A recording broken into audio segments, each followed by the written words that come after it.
Imo apps ব্যবহার করে আমাদের কিন্তু অনেক সময় ইমো অ্যাপসের নাম্বার পরিবর্তন করার প্রয়োজন পড়ে। আজকে আপনাদের দেখিয়ে দেব কিভাবে আপনারা ইমো অ্যাপসের নাম্বার পরিবর্তন করে নিতে পারবেন খুব সহজে। এজন্য সর্বপ্রথম আপনি আপনার ইমোর ভিতরে চলে যাবেন। ইমোর ভিতরে আসার পরে আপনি আপনার প্রোফাইল অপশনের উপর একটি ক্লিক করে দিবেন। প্রোফাইল অপশনের উপর ক্লিক করার সাথে সাথে এখানে যে দেখতে পাচ্ছেন সেটিংস, এই সেটিং অপশনের উপরে ক্লিক করে দিবেন। সেটিংস অপশনের উপর ক্লিক করার সাথে সাথে এখানে দেখতে পাচ্ছেন অ্যাকাউন্ট অ্যান্ড সেফটি, এই অপশনটার উপরে ক্লিক করে দেবেন। এই অপশনটার উপর ক্লিক করার সাথে সাথে দেখতে পাচ্ছেন চেঞ্জ ফোন নাম্বার, এই অপশনটার উপরে ক্লিক করে দিবেন। এই অপশনটার উপর ক্লিক করার সাথে সাথে এখানে এরকম একটা ইন্টারফেস দেখতে পাবেন। এখান থেকে জাস্ট চেঞ্জ নাম্বার এটার উপরে ক্লিক করে দেবেন।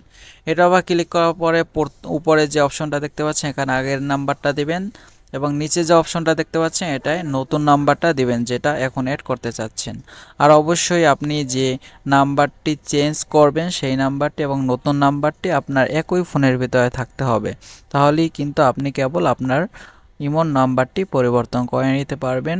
ভিডিওটি থেকে উপকার হলে অবশ্যই সাবস্ক্রাইব করে রাখবেন এবং অন্য কোনো প্ল্যাটফর্ম থেকে দেখলে অবশ্যই ফলো দিয়ে রাখবেন। হয়তো নতুন কোনো ভিডিও নিয়ে আপনাদের সামনে আসবো। এতদিন ভালো থাকবেন। আল্লাহ হাফেজ।